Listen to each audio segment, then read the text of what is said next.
working on the January Soap Challenge Club challenge, and it is kind of funny. It is the Dustpan pour, and this is inspired by acrylic painting styles where you pour the paint on, or it's a pouring technique, and you put it in the dustpan and then you pour it over the top. So we'll make a canvas first, a base first, and I have my oils in my lye solution here, and actually over in a smaller container I went ahead and separated out the oils for the top. So what I'm going to do, I have these little impression mats because this is the only type of slab mold that I have that's big enough, and since the category I'm entering we have to show the bottom as well, and I have to show 3 bottoms and 3 tops, so I need at least 6 soaps, and the only other slab mold I have would only have 4 soaps total. So anyway, gonna have to use the bigger one, and then I thought it'd be pretty to do impression mats. They said that we can do any pour we want, and I figured, you know, I'm not doing any embellishments or anything after the fact. It's actually gonna get poured right on this, so I'm gonna do that. I'll separate a little bit out to pour in the bottom, to not separate out, but I'll pour some in the bottom plane, and then I'll probably do some drop swirls, maybe, I'm not quite sure yet. But the colors I'm going to be using are all from Nurture Soap. I have Yellow Vibrance, Material Girl, and Queen for a Day, and then I have, I'm going to use the same colors in the base and the top, probably a little bit brighter on the top, and then I have over here some oil that I'll do oil drizzle on the top part. That I have a pewter, King's Gold, both of those are from Brambleberry, and then Potent Purple Mica, that one is from Nurture Soap as well. The Potent Purple and the King's Gold don't, well, the Potent Purple morphs to like a gray, and then the King's Gold is a kind of a matte yellow, I guess, in cold process. But if you do as an oil drizzle, then they keep their shape, or keep their color rather. And then I'm going to be using the Yuzu, if I'm saying that correctly, from Brambleberry for the fragrance. It behaves well, no discoloration, and it smells really good. So I'm going to go ahead, finish getting set up, and then we'll be back to mix.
this batch again with the same video. I'm going to use the same fragrance, same colors, same basic design. I want to use a darker color on the lace. I think this turned out really pretty. It's really neat looking, but I think some contrast might be fun as well. And I'm going to use that Potent Purple Mica from Nurture Soap, and it does morph. It kind of goes to a gray, but I think that'll be pretty with this, giving it some contrast. And plus I already have that color in this soap with the oil drizzle, so that will be fine there.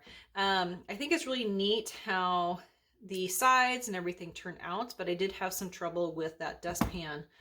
So the dustpan I have, if you saw that earlier in the video, I had those 2 ridges, and I had a big issue because it was almost like the deep end of a swimming pool. It just, everything went down in there, and I couldn't get any real surface design, and that was an issue. So some of the dustpans, you're allowed to make your own dustpan if you like 3D print. So I went ahead and modified this one. Some people, theirs have the ridge, like mine still has a ridge there. Some people were able to find ones that are totally flat.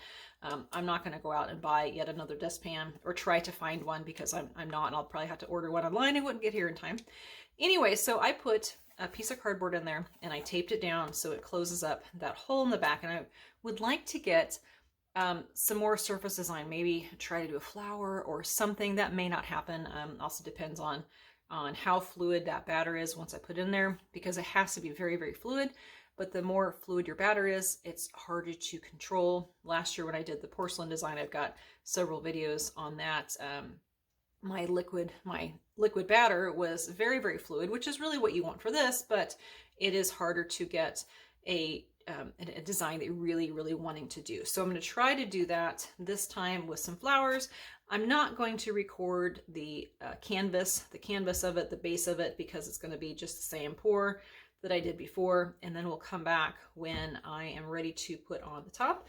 So the extra batter, which I did have some that I scraped out, I went ahead and poured into these individual. I've got some silicone rose molds, and that worked really well. And these are unscented, so I can use that in a later batch. So we'll come back here in just a second and we'll do the top.